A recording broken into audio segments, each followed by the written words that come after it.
हम लोग previous year में जो मॉडल सेट जारी किया गया झारखंड एकेडमिक काउंसिल की तरफ से उसका सोल्यूशन कर रहे हैं, और अकाउंट्स में आज हम लोग सेट 3 का सोल्यूशन करने जा रहे हैं। उससे पहले हम लोग 2 सेट सॉल्व कर चुके हैं, आज हम लोग सेट 3 सॉल्व करेंगे अकाउंट्स के लिए। ये मॉडल पेपर कब जारी किया गया था? तो ये मॉडल पेपर जारी किया गया था 2021-22 के लिए। ठीक है, ये सेट 1 यहाँ भले लिखा हुआ है, हम लोग जो करने वाले हैं वो कौन सा है? सेट 3। ये तो ठीक है, मॉडल पेपर सेट 1 है, लेकिन हमारा सेट 3 है, हम तीसरा सेट कर रहे हैं। इससे पहले 2 सेट ऑलरेडी आपके पास अवेलेबल है, और इसके लिए जो चैनल है वो CWH कॉमर्स के नाम से चैनल है, और इसी चैनल में ये सारा चीज़ मिलेगा। CWH कॉमर्स, इसमें आपको अकाउंट्स का वीडियो भी मिलेगा 5-5 सेट, BST का वीडियो 5 सेट का, इकोनॉमिक्स का 5 सेट, और ETP का और CA का, ये सारे वीडियो इसमें मिलेंगे CWH कॉमर्स में। और अगर आप इंग्लिश का चाहते हैं वीडियो, कि हमको इंग्लिश का वीडियो मिले, तो इंग्लिश सब्जेक्ट का जो वीडियो मिलेगा वो मिलेगा कॉमर्स वर्ल्ड हजारीबाग के मेन चैनल में। जो मेन चैनल है कॉमर्स वर्ल्ड हजारीबाग, उस चैनल में मिलेगा। CWH मत सर्च करना, कॉमर्स वर्ल्ड हजारीबाग पूरा सर्च करना, तो वहाँ पे आपको ये वीडियो मिल जाएंगे। तो इंग्लिश हो गया, बाकी सब्जेक्ट हो गया, हर सब्जेक्ट का 5 सेट मिलेगा आपको, जो मॉडल सेट रहेगा। तो 5 मॉडल सेट, एक मॉडल सेट में 40 क्वेश्चन, अगर इस हिसाब से देखा जाए तो 200 क्वेश्चन आपके पास हम लोग आसानी से आपके पास हर सब्जेक्ट का देंगे। इसका मतलब है 200 क्वेश्चन अगर पांचों सब्जेक्ट का दे तो 1000 क्वेश्चन का कलेक्शन आपका यूट्यूब पे ही अवेलेबल रहेगा। क्या लगता है, इनफ है कि नहीं? काफ़ी है। अगर इतना आप कर लेते हैं तो आपकी तैयारी बहुत ज़बरदस्त हो जाएगी, और आपका प्रिपरेशन भी बहुत स्ट्रांग हो जाएगा। इंग्लिश के लिए आपको कॉमर्स वर्ल्ड हजारीबाग के मेन चैनल में देखना है। तो जो बच्चे ध्यान दे रखना है कि अगर इंग्लिश है तो वो इस चैनल को भी सब्सक्राइब करेंगे, और इस चैनल को भी सब्सक्राइब करेंगे, ताकि उनको सारा मिल जाए। अगर वो कंप्यूटर साइंस रखे हुए हैं तो CWH साइंस के नाम से चैनल है, उसमें कंप्यूटर साइंस का मिल जाएगा, CWH साइंस। तो सर्च करके, और सारे चैनल मेरे मेन चैनल के नीचे ही सारे चैनल डाले हुए हैं, तो आप उसके अकॉर्डिंग अपना सर्च करके अपने चैनल में आप शिफ्ट हो जाइए। और इसमें आपके ही वीडियो मिलेंगे सिर्फ, बाकी किसी का वीडियो नहीं। मेन चैनल में तो सबका वीडियो मिलता है, यहाँ तो JPSC BPSC सबका वीडियो है, तो उतना नहीं देखना, आप अपने चैनल का वीडियो देखेंगे। तो चलिए, ये जानकारी थी जो हम आपको बता दिए। अब चलते हैं हम लोग MCQ की तरफ। सबसे पहला क्वेश्चन, फर्स्ट क्वेश्चन क्या किया हुआ है? कौटिल्य किस बोला, इसमें से कौन सा बुक लिखा हुआ था? तो कौटिल्य जो है इकोनॉमिक्स के विद्वान है। कौटिल्य किसके विद्वान है? इकोनॉमिक्स के, इसलिए कौटिल्य का बुक लिखा हुआ किसका है? इकोनॉमिक्स का। चलो बताओ, अकाउंटिंग का बुक किसने लिखा? कौटिल्य जो है इकोनॉमिक्स के बुक को लिखे हैं। वैसे इकोनॉमिक्स के फादर का नाम क्या है? इकोनॉमिक्स के फादर का नाम है एडम स्मिथ, और अकाउंटिंग के फादर का नाम है लुका पेसोली। स्टैटिस्टिक्स के फादर का नाम क्या है? हाँ, गॉटफ्राइड आंकनवाल। ये स्टैटिस्टिक्स के फादर हैं। कहीं कोई दिक्कत है? और रेखा शास्त्र नहीं होता है। Accounting is based on careful and efficient. Accounting बोलता है लेखांकन सतर्कतापूर्ण एवं कुशल किस पर आधारित है? तो लेखांकन में क्या होना चाहिए? बोलता है कि केयरफुल और इफिशिएंट क्या होना चाहिए? बुक कीपिंग सिस्टम होना चाहिए। जितना अच्छा बुक कीपिंग सिस्टम रहेगा, उतना ही अच्छा अकाउंटिंग होगा। यानी अकाउंटिंग पूरा डिपेंड किस पर करता है? बुक कीपिंग पर। अगर बुक कीपिंग गलत हो गया तो क्या हो जाएगा? तो पूरा सत्यानाश ना हो जाएगा। बुक कीपिंग का मतलब क्या होता है बाबू लोग? रिकॉर्डिंग। रिकॉर्डिंग मतलब जर्नल ही ना। पूरा अकाउंटिंग का जो बिल्डिंग टिका हुआ है ना, वो जर्नल के ऊपर टिका हुआ है। अगर जर्नल गलत बना दिया कोई व्यक्ति, तो पूरा सत्यानाश। नहीं समझ पाए? चलो हम एग्जाम्पल से समझाते हैं, बहुत अच्छे से समझ आओगे। आप डॉक्टर के पास दिखाने जाते हो ना, तो आपका पूरा बीमारी का जो मेन जड़ है वो क्या है जानते हो? X-ray report. गया ब्लड टेस्ट करने, डॉक्टर भेज दिया, तुम ब्लड टेस्ट करके गया। ब्लड टेस्ट वाला जो करने वाला नया नया बंदा था, कुछ जानता उनता नहीं था, और लिख दिया कि तुमको कैंसर है। गलती से उसको नहीं समझ में आया, या हो सकता है कि ब्लड रिपोर्ट उल्टा पलटा कर दिया। जिसको कैंसर था उसका भी ब्लड टेस्ट आया, तुम्हारा भी आया, अब वो उसका ब्लड टेस्ट करके तुम्हारी रिपोर्ट में चढ़ा दिया कि तुमको कैंसर है। डॉक्टर क्या करेगा? मार देगा तुमको। बिना कैंसर का दवा चबवाएगा तो मरियन जाओगे जी। हार्ट एकदम, मतलब पूरा हार्ट जो है एंटीबायोटिक दे रहा है, तो लीवर किडनी सड़ा देगा ना। वो कैंसर के कीड़ा को मारने के लिए दे रहा है, तुम्हारे अंदर कोई कीड़ा ही नहीं है। अब बताओ इसमें गलती किसकी है? पहला वाला स्टेप का, जो पहला स्टेज था वो अगर गलत कर दिया तो पूरा। अब अच्छा, उसके आधार पर हजारीबाग के डॉक्टर्स ने दिखाया, वही दवा खिलवा रहा है। रांची गए, वो भी बोला दिखाओ तो रिपोर्ट दिखाओ, तो रिपोर्ट दिखाया, बोले सच में कैंसर है, फिर वो दवा चबा। मतलब जब तक कोई डॉक्टर शुरुआत से जांच नहीं करेगा, तब तक आप वही सिचुएशन में जियोगे, वही कंडीशन में जियोगे। इसका मतलब है सबसे मेन जो चीज़ होना चाहिए, वो सबसे पहला स्टेप ठीक होना चाहिए। अब सोचिए, अगर यहाँ रिकॉर्डिंग गलत हो गया कि रमेश को देना है पैसा, और ये चढ़ा दिया रमेश से लेना है, तो पूरा ना गलत हो जाएगा। इसलिए सबसे बेसिक चीज़ कौन होता है? Book keeping. जब तक सही नहीं होगा तब तक आगे कुछ नहीं। और बुक कीपिंग कौन करता है? जूनियर क्लर्क करता है। ये कौन करता है? Junior clerk. जूनियर का मतलब जो बच्चा बीकॉम पास किया वो सब जाके बैठ के यहाँ करता है। इसके लिए चार्टर्ड अकाउंटेंट बनने की जरूरत नहीं है, कोई भी व्यक्ति इसको कर सकता है। अब सोचो जूनियर क्लर्क को कितना नॉलेज होना चाहिए कि अगर एक गलती हुआ तो पूरा सत्यानाश कर देगा। जैसे ब्लड टेस्ट कौन करता है? डॉक्टर। ब्लड टेस्ट डॉक्टर करता है? नहीं, नॉर्मल पर्सन है, उसका थोड़ा सा ट्रेनिंग ले लिया, ब्लड टेस्ट कर रहा है, तो वो जूनियर स्टाफ करता है। सोचो जूनियर स्टाफ को कितना ट्रेंड होने की जरूरत है। अगर वो गलती कर दिया तो पूरा का पूरा रिजल्ट गड़बड़ हो जाएगा। इसलिए याद रखना है कि पूरा का पूरा डिपेंड करता है किस पर? बुक कीपिंग के ऊपर। बुक कीपिंग जितना अच्छा होगा अकाउंटिंग उतना ही अच्छा होगा। बोलता पुस्तकों के एक सेट में सभी व्यावसायिक लेखांकन को व्यवस्थित करने के रिकॉर्ड करने की कला को क्या कहा जाता है? बोलता है कि जितने भी हमारे पास बुक्स ऑफ अकाउंट्स है उसमें अगर सारे ट्रांजेक्शन्स को रिकॉर्ड करते हैं तो उस रिकॉर्ड करने के प्रोसेस को क्या बोलते हैं? Book keeping. बुक कीपिंग में तो रिकॉर्डिंग करते हैं। सबसे पहला स्टेप क्या होता है? Book keeping. बुक कीपिंग का मेन पर्पस क्या है? बुक कीपिंग का मेन पर्पस है कंप्लीट रिकॉर्डिंग ऑफ ट्रांजेक्शन। कौन सा ट्रांजेक्शन? जो फाइनेंशियल नेचर होगा, जो मॉनेटरी ट्रांजेक्शन होगा उसको रिकॉर्ड करेंगे।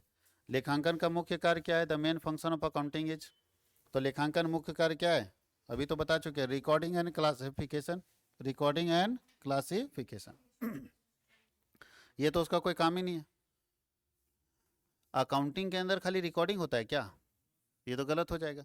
Recording quality of businessman, businessman के गुण को लिखते हैं कि तेज है, ईमानदार है, सुंदर है, ये सब लिखते हैं क्या? नहीं ना। तो ये गलत हो जाएगा, ये भी गलत हो जाएगा अकाउंटिंग के अंदर।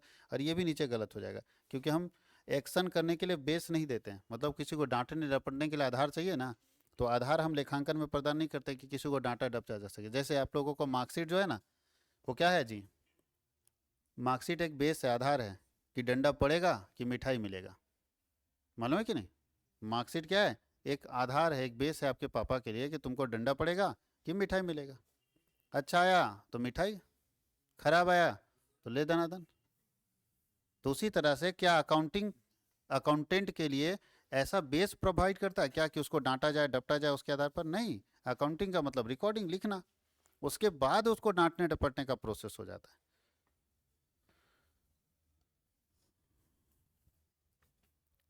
बताओ खाते कितने प्रकार के होते हैं? अगर हम परंपरागत तौर पर देखा जाए तो पुराने तरीके तब दो। कौन कौन? पर्सनल और इम्पर्सनल। कितने खाते होते हैं? दो, पर्सनल अकाउंट और इम्पर्सनल अकाउंट। निम्नलिखित में से कौन सा समीकरण सही है? इसमें से बताइए कौन सा इक्वेशन है जो सही है? एसेट्स बराबर कैपिटल प्लस लायबिलिटी होता है ना, तो देखो तो एसेट्स बराबर कैपिटल प्लस लायबिलिटी, ये सही है। और इसी से तीन फॉर्मूला है, क्योंकि हम लोग पढ़ते थे ए बराबर एसेट बराबर कैपिटल प्लस, तो जब हम लायबिलिटी निकालना चाहेंगे तो कैपिटल इधर माइनस में जाएगा ना, तो क्या होगा? Asset minus capital. और कैपिटल निकालेंगे तो एसेट माइनस, इसका मतलब एसेट में लायबिलिटी को माइनस करेंगे तो क्या निकल जाएगा? अब पूछ देगा आपको डेफिनेशन व्हाट इज कैपिटल, बताओ क्या होगा? जी बिल्कुल, यही तो लिखना है। आप कुछ नहीं जानते हो ना, कुछ भी नहीं जानते हो, भूल गए, लेकिन इतना याद है कि C equal to A minus L. क्या करेंगे? तो बोलेंगे capital is the difference between assets and liability. Assets और लायबिलिटी के बीच में जो डिफरेंस होगा वो कैपिटल होगा कि नहीं होगा? हाँ हाँ या नहीं? संपत्ति में दायित्व को घटा देने के बाद जो बचता है उसको क्या बोलते हैं? पूंजी। या इसको एक और डेफिनेशन लिख सकते हैं, क्या बोल सकते हैं? Excess of assets, excess of assets over liability. Asset जितना ज़्यादा होगा लाइबिलिटी से वो क्या कहलाएगा? कैपिटल। जैसे देखो यहाँ एसेट 5 रुपया है और लाइबिलिटी 2 रुपया है, तो बताओ एसेट लाइबिलिटी से कितना ज़्यादा है? तो तीन ही तो यहाँ आ रहा है ना, कैपिटल कितना होगा? तो बोलता है एसेट लाइबिलिटी से जितना ज़्यादा होगा, excess of assets over liability is known as capital. कि संपत्ति जो है दायित्व से जितना ज़्यादा होगा वो पूंजी कहलाएगा। परिभाषा फॉर्मूला से आपको सीखना है, रटना नहीं। फॉर्मूला समझेंगे तो डेफिनेशन आपका क्लियर होते चला जाएगा।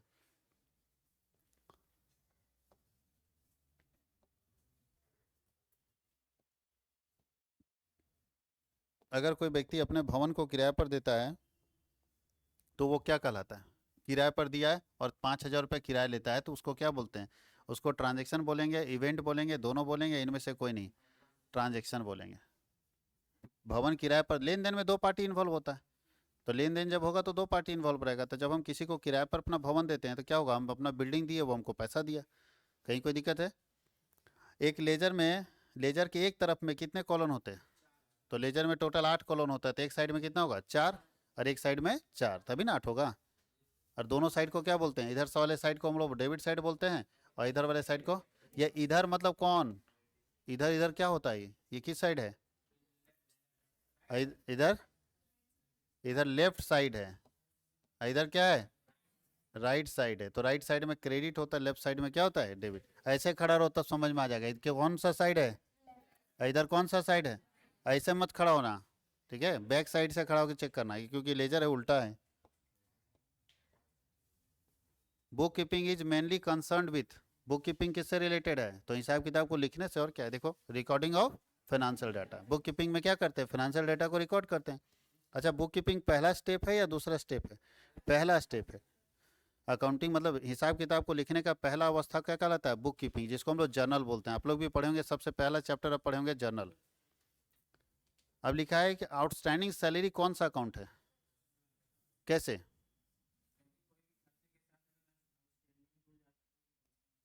कोई भी खर्चे के साथ आउटस्टैंडिंग जुड़ जाता है तो पर्सनल चला जाता है, ठीक है। हम ये पूछते हैं पर्सनल में कौन सा पर्सनल? पर्सनल 3 तरह का होता है। पर्सनल 3 तरह का होता है, तो इसमें से कौन सा पर्सनल? जी, पर्सनल में रिप्रेजेंटेटिव पर्सनल है, रिप्रेजेंटेटिव पर्सनल अकाउंट है। यानी आउटस्टैंडिंग सैलरी जो है वो कौन सा पर्सनल अकाउंट है? रिप्रेजेंटेटिव पर्सनल अकाउंट है, प्रतिनिधित्व व्यक्तिगत खाता है।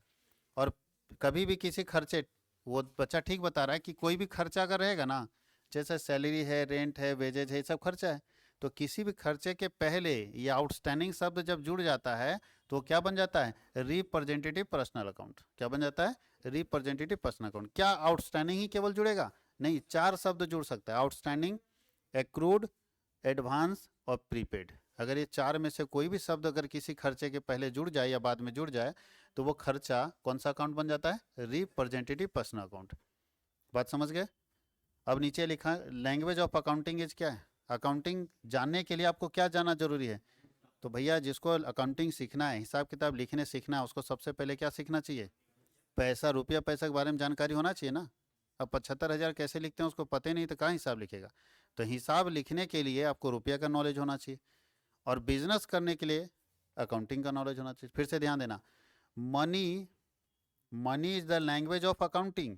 Money is the language of accounting. लेखांकन की भाषा क्या है? मुद्रा है, यानी मुद्रा लेखांकन की भाषा है। और accounting is the language of business. Accounting किसका लैंग्वेज है? यानी सबसे पहले आप समझो, बिजनेस करने के लिए आपको क्या चाहिए? अकाउंटिंग। और अकाउंटिंग करने के लिए क्या चाहिए? रुपये पैसे का ज्ञान होना चाहिए ना। कुछ नहीं रहेगा तो कैसे अकाउंटिंग कर लोगे भैया? लेकिन बिजनेस अगर करना चाहते हो तो आपको अकाउंटिंग का ज्ञान होना चाहिए, इसलिए आपको अकाउंट्स पढ़ाया जाता है बिजनेसमैन बनाने के लिए। बिजनेसमैन बनाने के लिए हम आपको बिजनेस नहीं पढ़ा रहे हैं, हम आपको क्या पढ़ा रहे हैं? अकाउंट। क्यों अकाउंट्स पढ़ा रहे हैं भाई? बनना तो तुमको बिजनेसमैन है। तो बिजनेसमैन तो तुम जन्म से हो। बताओ, इस पेन को 20 रुपये में खरीदेंगे और 22 में बेचेंगे, 2 रुपया प्रॉफिट, यही ना बिजनेस है जी। तो इतना नहीं जानते हो क्या? जानते हो कि नहीं जानते हो? तो फिर यहाँ क्यों बैठे हो? जब 20 में खरीद के 22 में बेचेंगे, 2 का मार्जिन, ये तो हर आदमी जानता है। तो फिर यहाँ क्यों बैठे हो? यहाँ बैठे हो क्या सीखने के लिए? बात समझ गए? आप ये सीखना चाहते हो कि हम अपने बिजनेस को और अच्छे से कैसे चलाएं। एक आदमी, धीरू भाई अंबानी, 20,000 लगाया, आज आज 20,000 करोड़ का मालिक बन गया, और उसके साथ कोई 20,000 लगाने वाला आदमी आज रोड पर है। दोनों में डिफरेंस क्या? अकाउंटिंग का। जो लिखने सीख गया वो बिजनेस में आगे बढ़ जाएगा, लिखने नहीं जानता है वो बिजनेस में पीछे रहेगा। जैसे छोटा दुकानदार के पास जाकर पूछना कि इस साल तुम्हारा कितना पैसा डूबा, नहीं बता पाएगा, वो कॉपी डायरी खोलने लगेगा। उसको पूछो कभी तुम्हारे पास कितने का स्टॉक है, अगर अभी आग लग जाएगा या हम लगा दें तो कितना रुपये मेरे से लोगे? आज तुम कितना रुपये का मार्जिन कमाए? मार्जिन, सेल नहीं, बताओ। तो क्या करेगा? गल्ला निकाल के गिनेगा पैसा, वो उसका मार्जिन है।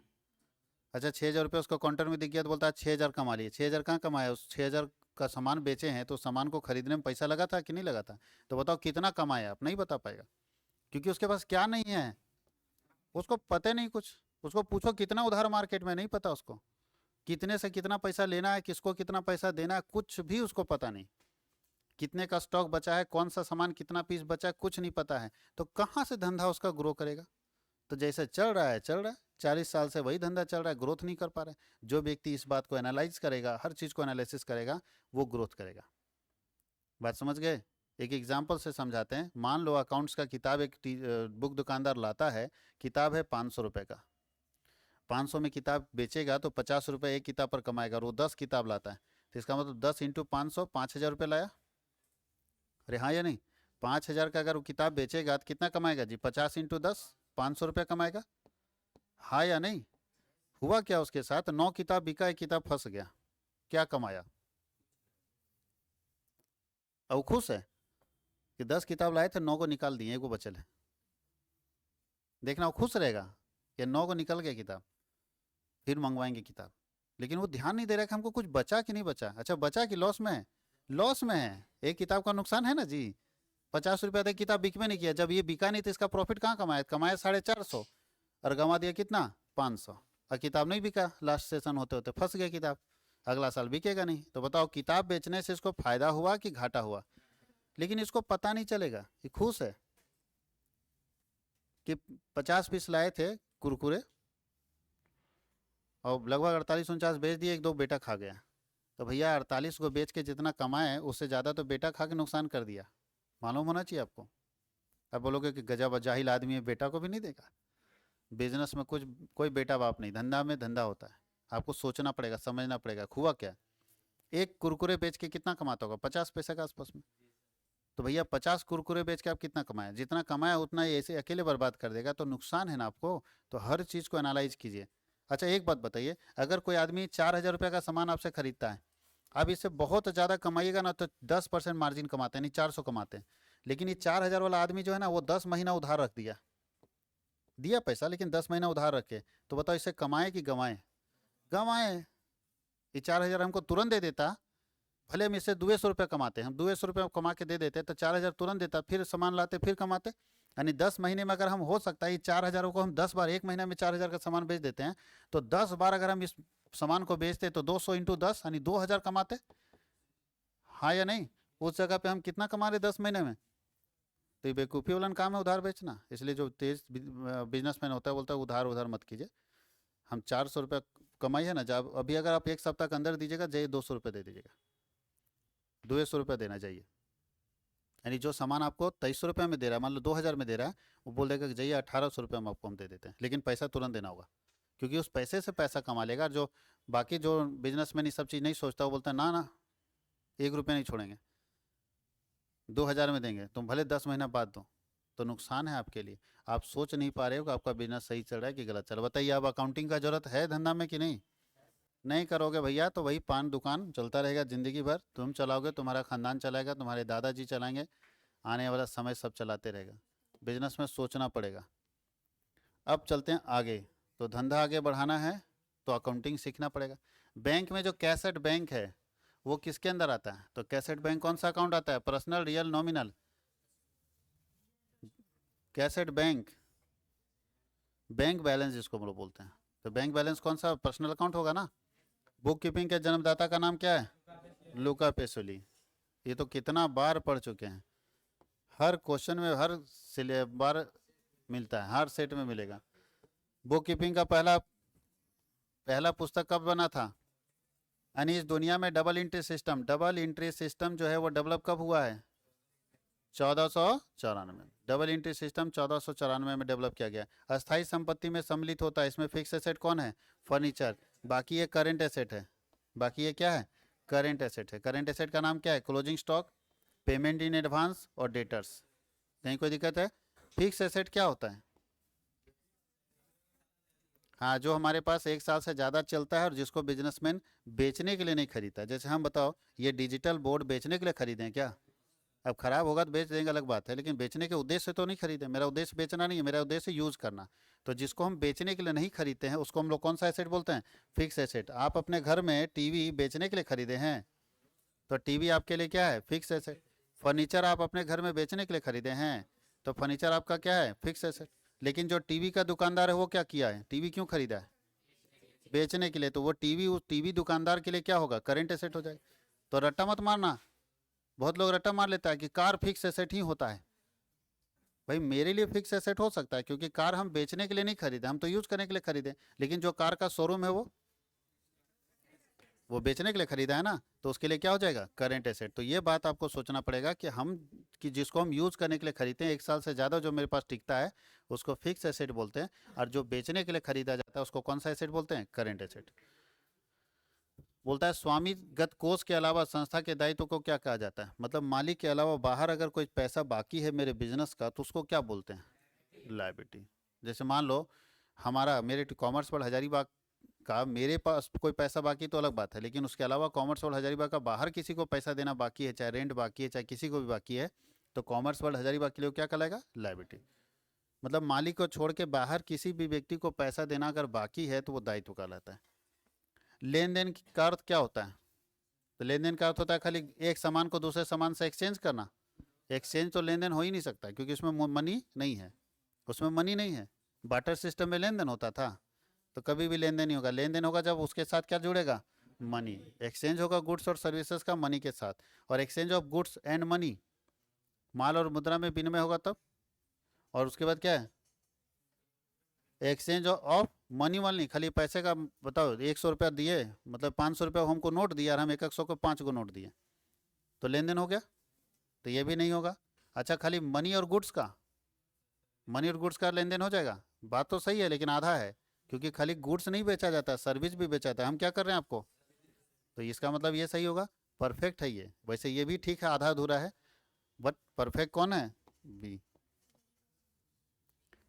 उन सभी को जिन पर धन व्यवसाय धारण करता है उसे क्या कहते हैं, मतलब जिस जिस व्यक्ति को बिजनेस पैसा देगा उसको क्या बोलेंगे, क्रेडिटर, लेनदार। और जो हमको देगा उसको क्या बोलते हैं, देनदार। जो हमको पैसा देगा, जैसे आप लोग मेरे लिए क्या हो, देनदार, आप हमको पैसा दोगे, और आपके लिए हम क्या हैं, लेनदार। समझ गए, आप जिसको पैसा दोगे वो क्या कहलाता है, क्रेडिटर, क्योंकि पैसा देना पड़ेगा, लायबिलिटी है आपका, आप मेरे पास पढ़ रहे हो तो आपको पैसा देना पड़ेगा। तो आपके लिए मेरा नाम क्या है, क्रेडिटर। आपको देना है और हमको लेना है। देखो देना है तो आपको क्या लिखा हुआ है, आप बोलिएगा सतीश सर मेरे लेनदार है, पैसा मेरे से लेंगे, और हम आपको बोलेंगे कि देनदार है, पैसा हमको देगा। तो दोनों पार्टी अलग अलग बात है। देनदार मतलब देगा, लेनदार मतलब, तो आप हमको क्या मान रहे हैं, लेनदार, मतलब आपसे हम पैसा, और हम आपको क्या मान रहे हैं, देनदार, डेटर, क्योंकि आप हमको पैसा दीजिएगा। नाम से समझ आओगे ना। व्यय के लिए इसमें कौन सा शब्द इस्तेमाल किया जा सकता है, तो व्यय के लिए expire cost, unexpired cost, asset नहीं, व्यय के लिए कौन सा चीज़ इस्तेमाल किया जाता है, लॉस, क्योंकि लॉस और एक्सपेंसेस सेम माना जाता है।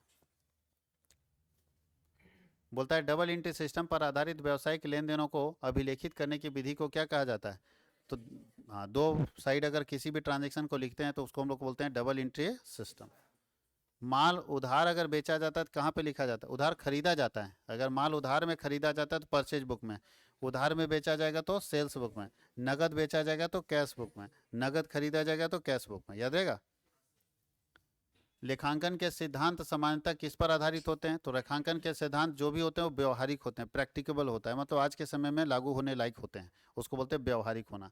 किस अवधारणा के अनुसार उन लेन देनों को जिन्हें मुद्रा के रूप में व्यक्त किया जा सकता है लेखा पुस्तकों में लिखा जाता है, कौन सा ऐसा कॉन्सेप्ट है जिसमें उसी लेन देन को बुक्स ऑफ अकाउंट्स में लिखा जाता है जिसको मनी के रूप में मेजर कर सकते हैं, तो उस कॉन्सेप्ट का नाम है मनी मेजरमेंट कॉन्सेप्ट। क्या नाम है, मनी मेजरमेंट कॉन्सेप्ट।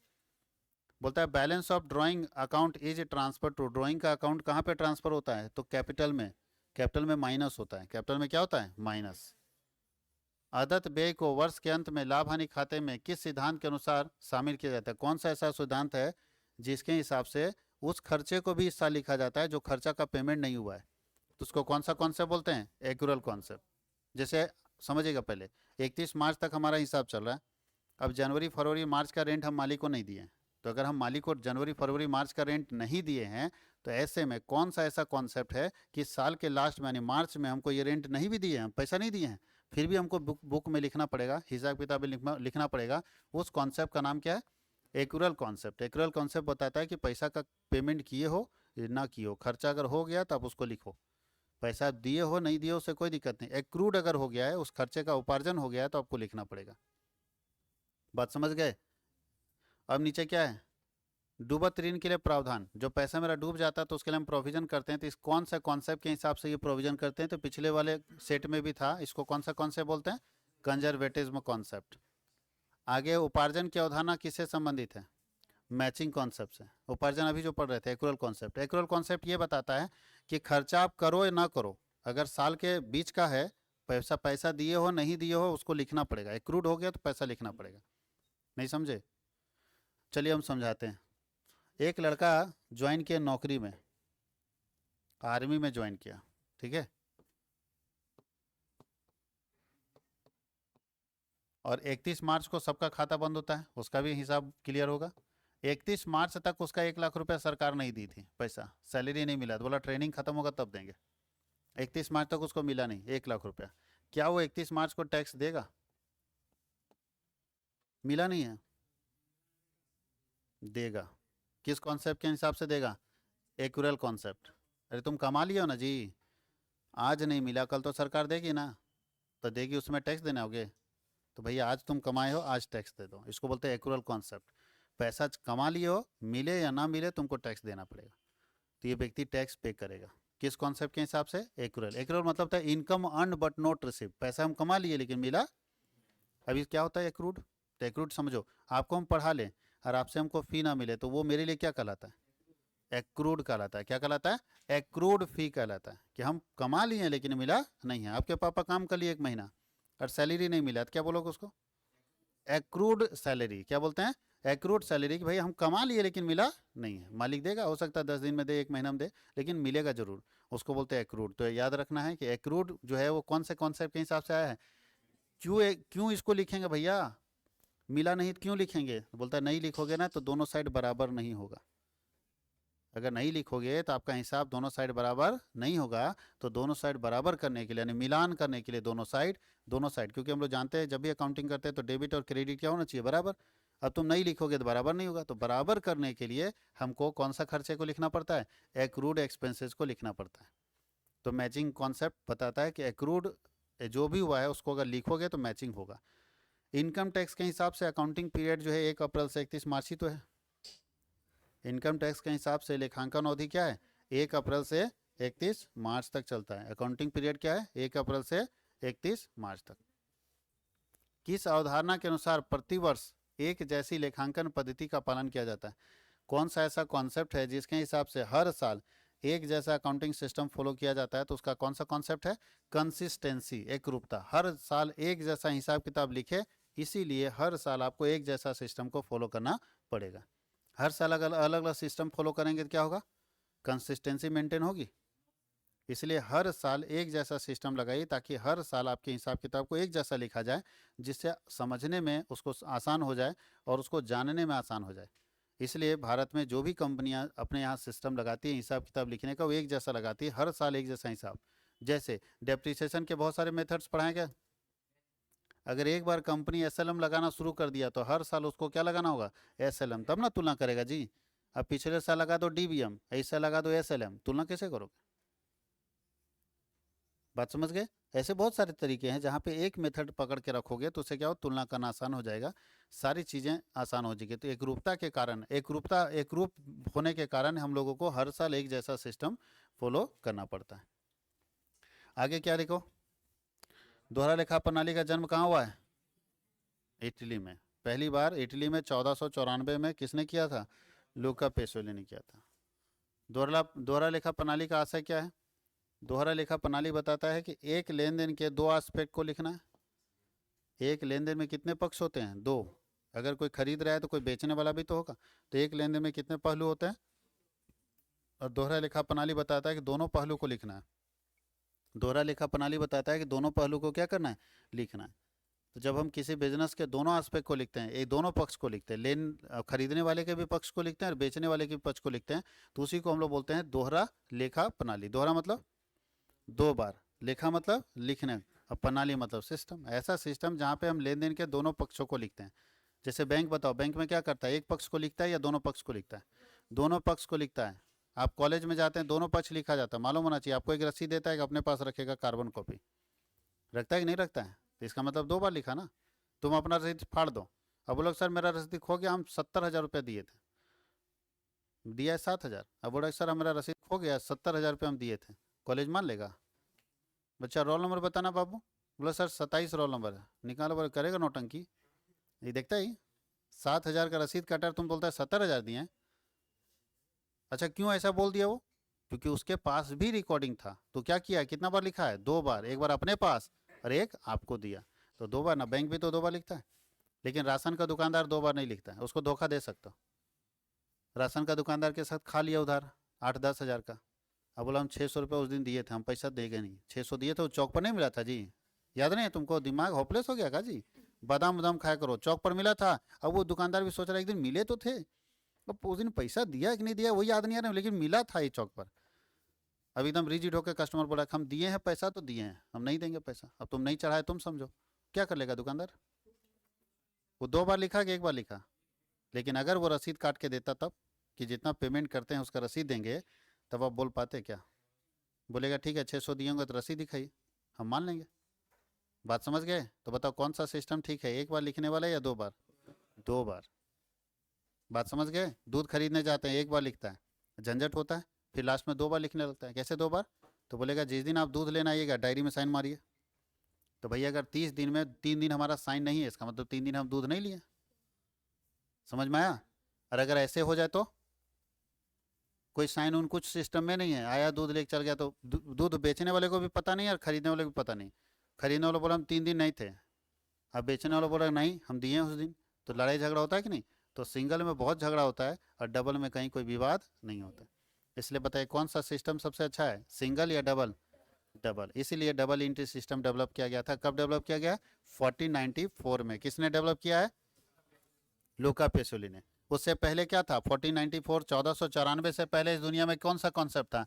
तो 1494 से पहले सिंगल ना लगता था जी। तो इसको समझ आएगा यार, झगड़ा जो होता है ना बिजनेस में, वो सिंगल के कारण होता है। एक लिखता है एक नहीं लिखता है तो झगड़ा हो जाता है। अच्छा गांव का राशन दुकानदार कस्टमर को एक डायरी दे दिया है छोटा सा, अब बोला जब भी राशन खरीदने आएगा डायरी लेकर आइएगा। आपकी डायरी में भी चढ़ाएंगे और अपनी डायरी में भी चढ़ाएंगे, तब कोई विवाद होगा? विवाद होगा? और अपने यहाँ लिखोगे और उसके यहाँ नहीं चढ़ाओगे तो कस्टमर आएगा 3 महीने बाद, बोले ये सब्जी मसाला एवरेस्ट का तो हम कभी ले ही नहीं जाते हैं, हम एमडीएस खाते हैं, तुम एवरेस्ट चढ़ा दिया, हम ले ही नहीं गए, कन्फर्म है कि हमने मेरे यहाँ नहीं गया। लो, अब तुम बोले भैया उस दिन नहीं था एमडीएच हमारे पास और आपके यहाँ मेहमान आया था तो आप एवरेस्ट लेके, बोला हम मानवे नहीं करते हैं, हम खेबे नहीं करते हैं इसको। लो अब संभालो विवाद। लेकिन अगर उसके डायरी में भी लिखा होता तो वो देता कि नहीं देता? तो बताइए 1 बार लिखना चाहिए या 2 बार? अगर झगड़ा से बचना है तो 2 बार, नहीं तो मारपीट अगर करना है तो 1 बार। बैंक में जो पैसा जमा होता है उसका बैलेंस हमेशा कौन सा होता है? बैंक में पैसा जमा करने के लिए कौन सा खाता डेबिट करते हैं? बैंक का खाता। और क्रेडिट कौन सा खाता करते हैं? कैश अकाउंट, क्योंकि एंट्री होगा बैंक अकाउंट डेबिट हो कैश अकाउंट। बोलता है फीचर ऑफ सोर्स डॉक्यूमेंट्स, जो मूल प्रलेख होता है उसका क्या विशेषता है? तो उसका तीनों विशेषता है। वो क्या होता है? एविडेंस का काम करता है। दूसरा क्या है? ऑडिट करते समय जब चार्टर्ड अकाउंटेंट चेक करेगा तो उसमें भी काम कर देगा करेगा। और डिटेल डिस्क्रिप्शन उसमें लिखा रहता है, इसलिए एक सोर्स डॉक्यूमेंट जो होता है, मूल वाउचर जो होता है, उसमें ये तीनों विशेषताएं होती है, इसलिए इसका ऑप्शन हो गया सभी। क्या होता है सोर्स डॉक्यूमेंट्स बता सकते हैं? रसीद समझते हो? रसीद उसी को बोलते हैं सोर्स डॉक्यूमेंट्स। अब आता है आपके पापा बोलेंगे कि हमको आपको 13,000 रुपया दिए तो तुम क्या करके आए हो? तो बोले मोबाइल खरीदे। बोले कहाँ से खरीदा? ला खरीदा कि नहीं खरीदा, तुम कितने में खरीदा? हो सकता है तुम 12,000 में मोबाइल खरीदा, 13,000 बोल रहा है, तो आप क्या पकड़ा देते हो कि लीजिए रसीद। और रसीद में ये तीनों चीज़ें देख लो। रसीद क्या है आपका? एविडेंस है ना कि 13,000 रुपया खर्चा हुआ है। पापा कुछ बोल पाएंगे? नहीं। रसीद में क्या है? पापा चेक कर सकते हैं ना, सब कुछ ऑडिट कर सकते हैं ना, और साथ ही साथ क्या है? डिटेल जानकारी है उसमें। रसीद में क्या है? आपका मोबाइल का आईडी सब कुछ लिखा रहता है ना, इस मॉडल में लिया गया है, इतने दिन का गारंटी वारंटी सब लिखा रहता है, दुकान का नंबर। अगर पापा को शक हुआ तो फ़ोन मार लेंगे कि आज ये मोबाइल बिका है जी इस नाम से, तो बोला हाँ भैया बिका है, कितना में दिए हो? कितना में दिए हो? कन्फर्म हो सकता है कि नहीं हो सकता है? तो एक जो वाउचर होता है, रसीद होता है, उसमें सारी जानकारी दी होती है। आगे क्या है? एक ट्रायल बैलेंस कौन तैयार, किस तरह से तैयार होता है? कितने मेथड्स हैं? तो 2 मेथड इसका फेमस है, टोटल मेथड और बैलेंस मेथड। टोटल मेथड और, इसलिए ट्रायल बैलेंस बनाने के दोनों मेथड्स है, तो इसलिए बोथ ऑफ द एबव है, ये दोनों ही सही है, क्योंकि ये मेथड भी ट्रायल बैलेंस बनता है और ये मेथड भी। लेकिन सबसे बढ़िया मेथड कौन सा है? Balance method. सबसे बढ़िया मेथड कौन सा है? बैलेंस मेथड, जिससे ट्रायल बैलेंस हम लोग बनाते हैं। एक ग्राहक को क्या भेजा जाता है जब वह माल वापस करता है? एक ग्राहक जब माल वापस करता है तो उसको क्या भेजा जाता है? तो उसको भेजा जाता है क्रेडिट नोट। और ग्राहक क्या भेजता है? जैसे हम ग्राहक हैं, हम माल वापस करेंगे तो हम भेजेंगे डेबिट नोट, और वो हमको क्या भेजेगा? Credit note. तो वो पूछ रहा है कि सेलर ग्राहक को क्या भेजता है? Credit note. और ग्राहक सेलर को क्या भेजता है? Debit note. बोलता है विक्रय बही में प्रविष्टि के अभिलेखन के लिए प्रयोग किया जाने वाला मूल प्रलेख या प्रमाणक क्या कहलाता है? अच्छा बताओ जी, सेल्स बुक में लिखने के लिए कौन वाउचर चाहिए, कौन रसीद चाहिए? किस रसीद के आधार पर सेल्स बुक में लिखोगे तुम? क्या होता है इनवॉइस? हाँ, सेल्स बुक में आपको हम बताए थे कि सेल्स बुक में जब भी हम लिखते हैं तो क्रेडिट सेल ना लिखते हैं। सेल्स बुक में किसका रिकॉर्डिंग होता है? क्रेडिट सेल का, उधार बिक्री का। और उधार बिक्री कहाँ पे होता है? जब भी उधार बेचते हैं तो कौन सा रसीद कटता है? इनवॉइस। उधार बिक्री में जो रसीद कटता है उस रसीद का नाम क्या है? इनवॉइस। तो इसलिए इनवॉइस रहेगा तभी सेल्स बुक में लिख पाओगे। नहीं समझते हो? तुम लोग ऑनलाइन सामान मंगाए हो तो तुम लोग जब मंगाते हो तो एक होता है cash on delivery, COD। Cash on delivery ज़्यादातर करते हो कि हाथ में सामान आएगा तब पैसा देंगे। तो जो कैश ऑन डिलीवरी वाला सामान आता है ना, तो उसके ऊपर देखना है कि वाइट कलर का बिल चिपका रहता है। उस चिप बिल में लिखा रहता है इनवॉइस। क्यों इनवॉइस लिखा रहता है? क्योंकि तुम पैसा नहीं दिए हो, तुम उधार खरीदे हो। समझ गए? तो उधार जब खरीदोगे तब जो बिल मिलेगा उसको क्या बोलते हैं? इनवॉइस। और नगद जब खरीदोगे तब तुम बिल जो दोगे, तो बिल जो मिलेगा नगद खरीदने पर, जैसे मोबाइल खरीदे, पैसा दिए और बिल लिए, तो उस बिल में लिखा रहता है कैश मेमो। क्या लिखा रहता है? Cash memo. सब बिल है लेकिन बिल का नाम है। तो उधार वाला बिल कौन सा बिल है? उधार वाला इनवॉइस। और नगद वाला? और बैंक में पैसा जमा करने के लिए कौन बिल? पे इन स्लिप। बैंक में पैसा जमा करने कौन बिल? चलो अभी दो तीन और रिपीट कर देते हैं। चलो एक बार रिपीट करते हैं फटाफट। बैंक में पैसा जमा करने के लिए जो पर्ची भरते हैं उसका नाम होता है पे इन स्लिप। देखे हो बैंक गए हो कभी जी? तो गया है तो जो जमा पर्ची होता है उसमें लिखा रहता है पे इन स्लिप। होता है जमा पर्ची, हिंदी में बोलते हैं। और पैसा निकालने के लिए विड्रॉ स्लिप होता है। दो चीज होता है, या तो जिस व्यक्ति के खाते में ज़्यादा पैसा है और जिसके पास चेक की सुविधा है वो चेक से निकालेगा, और जिसके पास चेक की सुविधा नहीं हो, और महिला है एक, ये दादी जी, कि बाबू साइन करना है दादी कि नहीं बाबू, तो ये ठेपा वाला आदमी है, तो उसको चेक मिलेगा? चेक पर अंगूठा नहीं लगता, चेक पर सिर्फ सिग्नेचर होता है। अब वो महिला कैसे निकालेगी? तो उसके लिए विड्रॉल फॉर्म है। ध्यान रखना, जिसको चेक मिल गया वो विड्रॉल फॉर्म से पैसा नहीं निकाल सकता, और जिसके पास विड्रॉल फॉर्म है वो चेक से नहीं निकाल सकता। दोनों में से कोई एक चीज़। जैसे हम लोग को चेक मिल गया ना, तो हम लाख कोशिश कर ले, अगर चेकबुक मेरे पास नहीं है और हम चाहेंगे कि बैंक से पैसा निकाल ले, ये पॉसिबल नहीं है, नहीं निकलेगा, क्योंकि चेक से निकालना होगा। बात समझ गए? तो ये बात ध्यान रखना है, पैसा निकालने के लिए जिस बिल का इस्तेमाल किया जाता है उसको बोलते हैं विड्रॉ फॉर्म या तो चेक। और उधार बिक्री के लिए जो बिल कटता है उसको क्या बोलते हैं? इनवॉइस। और नगद के लिए जो बिल कटता है उसको क्या बोलते हैं? Cash memo. याद रहेगा? और जब माल वापस करेंगे तो माल मेरे पास आ गया और वापस करेंगे तो उसको डेबिट नोट बोलेंगे। और वो जब वापस करके हमको रिसीव भेजेगा तो उसका क्या नाम होगा? क्रेडिट नोट होगा। ये चीज़ याद रखना है सर। इनमें से कौन डबल एंट्री सिस्टम को फॉलो नहीं करता? थोड़ा ध्यान देना। कौन ऐसा है जो डबल एंट्री सिस्टम को फॉलो नहीं करता? डबल एंट्री सिस्टम के हिसाब से सेट नहीं कलर किया हुआ, अगर कोई बताया तो हम पूछेंगे कारण बताओ। चलो बताओ जल्दी से, नहीं तो तुम लोग तो मास्टर है, सी मार देगा। कारण पूछेंगे कि क्यों, क्यों फॉलो नहीं करता है। पहले समझिए, क्या ऐसा हो सकता है कि increase in one asset and decrease in another asset? Double entry system, एक संपत्ति बढ़ेगा और एक संपत्ति घटेगा, ऐसा संभव है क्या? है तो। फर्नीचर खरीदेंगे तो क्या होगा? फर्नीचर बढ़ेगा और कैश, फर्नीचर भी संपत्ति, कैश भी संपत्ति, एक बढ़ रहा है एक, तो ये संभव है डबल एंट्री सिस्टम में। क्या ऐसा संभव है कि increase in both asset and liability? Asset भी बढ़ेगा और लाइबिलिटी भी बढ़ेगा। हाँ जी, उधार में माल खरीदेंगे तो क्या होगा? स्टॉक बढ़ेगा और क्रेडिटर बढ़ जाएगा। तो उधार माल खरीदने से एसेट भी बढ़ रहा है, और ये भी संभव है। क्या ये संभव है कि decrease in one asset and capital?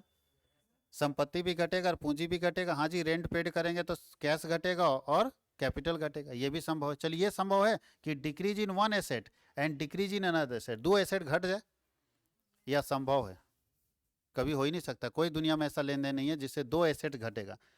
एक बढ़ेगा जरूर तभी एक घटेगा, दोनों घटेगा तो बढ़ेगा कौन? दोनों अगर घटेगा तो बढ़ेगा कौन? इसलिए यह असंभव है। कहीं कोई दिक्कत है? अब लिखा है मुआवजे की त्रुटियां यानी error of compensation affect the agreement of compensation जो एरर होता है वो किसको इफेक्ट करता है? तो बैलेंस शीट को इफेक्ट करता है। कंपनसेशन एरर किसको इफेक्ट करता है? बैलेंस शीट को इफेक्ट करता है। और लास्ट है क्वेश्चन, ये आपको बनाना है। एक मशीन 6,60,000 में खरीदा गया, 1,20,000 नगद दिया गया और शेष जो है 60 दिन के बाद दिया गया है। तो 60 दिन के बाद तो बोल रहा है 7 दिन का एक बिल स्वीकार किया गया, तो अस्थायी संपत्ति कितने रुपए का होगा? ठीक से समझोगे। 6,60,000 का मशीन खरीदे, 1,20,000 तुरंत दे दिए, तो बचा कितना? 440। और 4,40,000 का एक बिल दे दिए, तो मशीन कितने का है? कॉमन सेंस का बात है यार। 6 लाख नहीं समझा? हम एक कार खरीदे 8 लाख का, चेक से दिए 2 लाख और 6 लाख उधार है, तो कार कितने का? 8 लाख का। नहीं जी, पेमेंट कैसे देते हैं उससे संपत्ति के वैल्यू में क्या असर पड़ेगा? कोई असर नहीं पड़ेगा। हम पैसा कैसे देंगे? हम रोज 10-10 रुपया करके देंगे, उससे क्या मतलब है? संपत्ति तो वही वैल्यू ना होगा। तो वही बोला, एक 6,60,000 का मशीन है, 1,20 दिए और बाकी चेक काट दिए, तो उसे क्या लेना देना? संपत्ति कितने का? 6 लाख। कितना घुमा के पूछा देखो। अब बहुत बच्चा क्या करेगा जानते हो? बुद्धि लगाएगा कि 6,60,000 माइनस 1,20, तो 5,40, 5,40 मार देगा, एकदम सही सटीक आंसर। और फंसेगा, क्योंकि उसके दिमाग में यही बात चल रहा है कि बिल कितने का काटे हैं। वो बिल नहीं पूछ रहा है, संपत्ति कितने का। तो संपत्ति भैया, आप अगर 10 लाख की प्रॉपर्टी खरीदते हो और पैसा पे करोगे, तो पैसा कैसे देना उसे कोई लेना देना नहीं, प्रॉपर्टी तो 10 लाख का रहेगा। बात समझ गए? हाँ, इसमें पूछता ना कि कितना पैसा बाकी रह गया, तब हमारा 5,40,000 सही होता है, क्योंकि इतना में इतना दे दिए तो बाकी पैसा बाकी है। या पूछता कितने का बिल कटा, तो 5,40 सही हो जाता। कहीं कोई दिक्कत है?